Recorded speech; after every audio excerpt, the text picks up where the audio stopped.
প্রিয় দর্শক, আজ কথা বলবো আমাদের দেশে বৈষম্য বিরোধী ছাত্র সংগঠনের নেতৃবৃন্দ যারা নতুন রাজনৈতিক দলের আত্মপ্রকাশ ঘটাতে চাচ্ছেন এই বিষয়টা নিয়ে।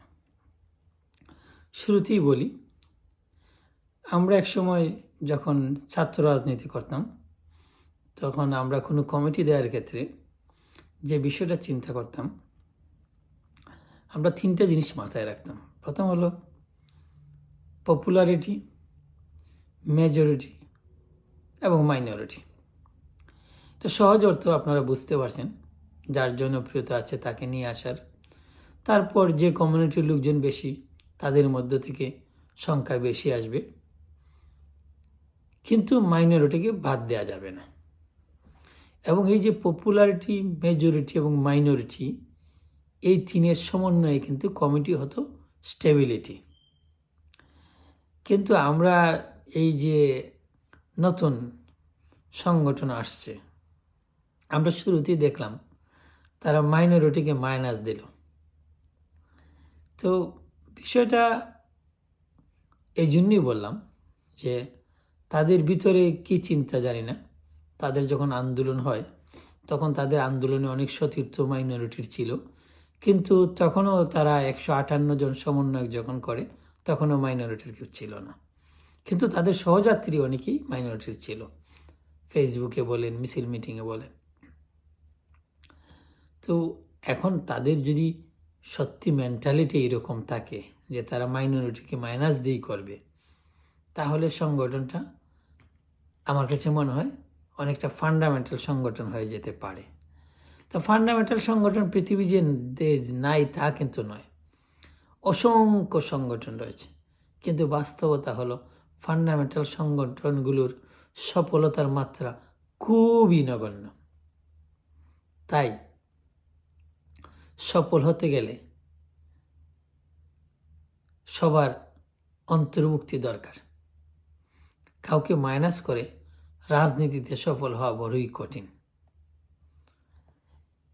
আমরা বহুদিন ধরেই দেখেছি আমাদের দেশের মানুষের মধ্যে একটা তাগিদ ছিল যে বড় দুইটি রাজনৈতিক দলের পাশাপাশি আরেকটা সংগঠন যদি শক্তিশালী হয় এবং সেই সংগঠনটা যদি মুক্তিযুদ্ধের পক্ষের অনুসারী হয়, তাহলে মানুষ এই দুই দলের উপর নির্ভরশীলতা থেকে মুক্তি পাবে এবং এই দুই দলের যারাই ক্ষমতায় যাবে তারা স্বেচ্ছাচারী হতে পারবে না, কারণ তৃতীয় দলের সমর্থনের প্রয়োজন পড়বে বা কখনো কখনো তৃতীয় দলও ক্ষমতায় আসতে পারে।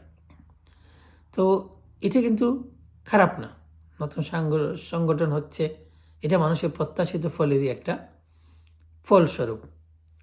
কিন্তু শুধু সংগঠন হলেই তো হবে না, সংগঠনের বিস্তৃতি, সংগঠনের সফলতার উপর নির্ভর করে মানুষের মনের আশার পূরণ হবে কি না। কারণ বাংলাদেশে ব্যাঙ্গের ছাতার মতো অসংখ্য সংগঠন রয়েছে, সেগুলো তো মানুষের মনের আশা পূরণ করতে পারে নাই, মানুষের প্রত্যাশা পূরণ করতে পারে নাই। তাই যারা নতুন সংগঠন করছেন, আমরা আমাদের অভিজ্ঞতা থেকে বলি, হ্যাঁ, আপনারা মানুষের পরামর্শ নিন। মানুষের পরামর্শ নিলে আপনাদের মঙ্গল হবে। আর একগুমি করে ফলাফল ভালো হয় না, তা আপনার অতীতে দেখেছেন। মানুষকে রেসপেক্ট করতে হবে, মানুষের অংশগ্রহণ নিশ্চিত রাখতে হবে। গায়ের জুড়ে, অপকৌশলে, ষড়যন্ত্রে, কারো আশীর্বাদে সাময়িক জয় আনা যায়, কিন্তু টিকে থাকা যায় না। টিকে থাকতে গেলে মানুষের মন জয় করতে হবে।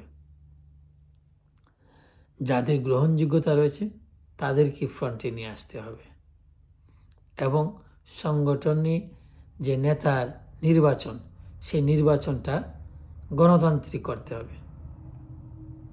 এটা সিন্ডিকেটের মাধ্যমে করলে টেকা বড়ই কঠিন। তো আজ এই পর্যন্তই।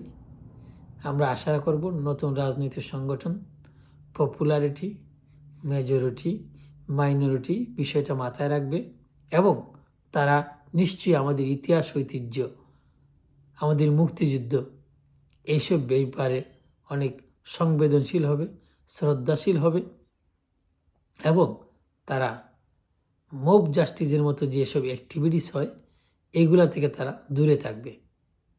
মানুষকে ভালোবাসা দিয়ে, মানুষকে তাদের যে কর্মসূচি থাকবে জনবান্ধব, এইসব কর্মসূচি দিয়ে তাদের ভবিষ্যৎ পরিকল্পনা যেসব আকর্ষণীয়তা হওয়ার কথা, এইসব পরিকল্পনা দিয়ে তারা মানুষের মন জয় করবে, আমরা এই প্রত্যাশা করি। সবাই ভালো থাকুন, সুস্থ থাকুন।